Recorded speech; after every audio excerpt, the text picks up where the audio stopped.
Hey everyone, and welcome to Inktober number 11, right? I hope it's 11.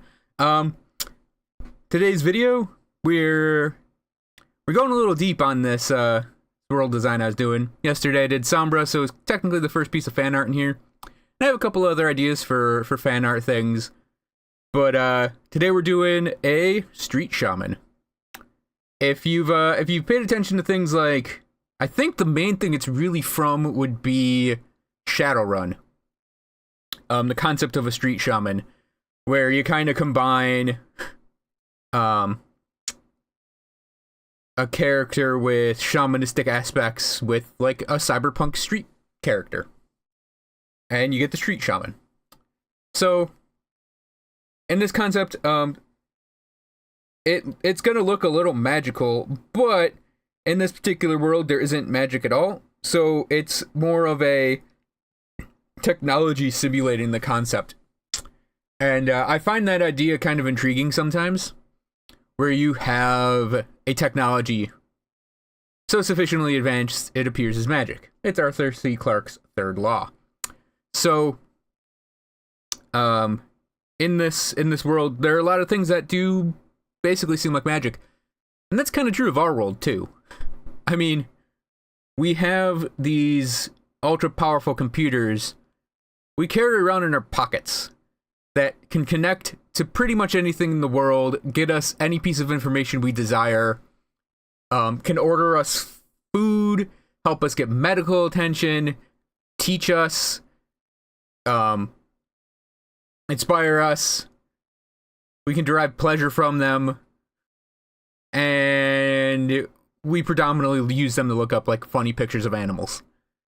So yeah, it's a kind of magic. It's a type of magic.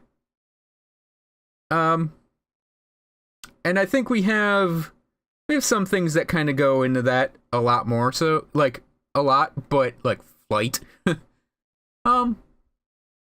I think it's gonna be taken more and more like further, just further and further into. Normal people are probably not going to be able to understand this, but they sure as hell are going to use it a lot.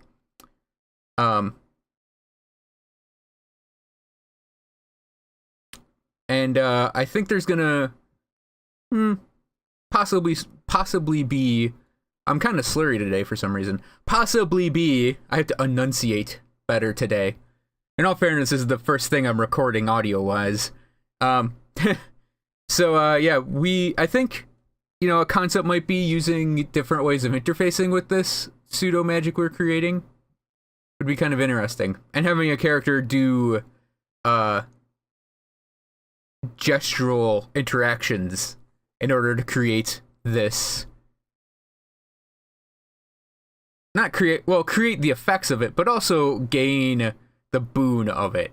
So like we would see that as like finger gestures on a phone. But maybe this type of character is doing chants, and the chants are the programming language. And part of the programming language would sometimes involve full body movement. And if you do the full body movement correctly, whatever this interface you're working with, I'd probably lean on some form of nano linkage would react, and you get what you want out of it. And it may seem that is a kludgy way of doing it compared to, say, press button with thumb, but at some point you'd probably get something like that acting like culture. And that's sort of where I'm getting the street shaman concept too, I think. Sort of using this culture combined with this far future technology to get the concept across. To be unique, possibly to not. It'd be unique to maybe like one or two groups, not open to everyone, because it would be almost archaic. It'd be almost something that you'd have to be an insider to understand. And the drawing itself, it was actually a redraw. Like the thing I wanted to be number 10 was going to be this, but I didn't like what I produced, and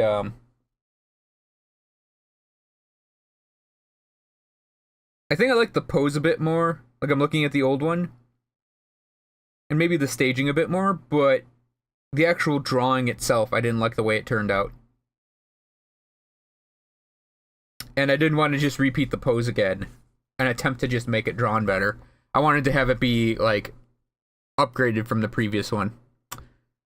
So we're going into... So I went into this pretty much with the drawing done in my mind, but I wanted to change it around a bit. And there's going to be a lot of, like, back and forth on the background, too. I didn't know how I wanted to go about staging the background. Because in the first one, it got very flat. After this one, I wanted to try and make sure that the pose being dynamic, the background would also be dynamic, and that we'd end up with a discernible background to her being in the foreground. And I think I did that fairly well. She's sort of underneath, like an archway going into a tunnel or something. And yeah, we've got a trash can that she's sort of pulling this thing out of, whatever it is. Well, it could be, I wouldn't say trash can, barrel of something, where something is that's, you know, activating this illusory thing she's creating. I don't really know what it is.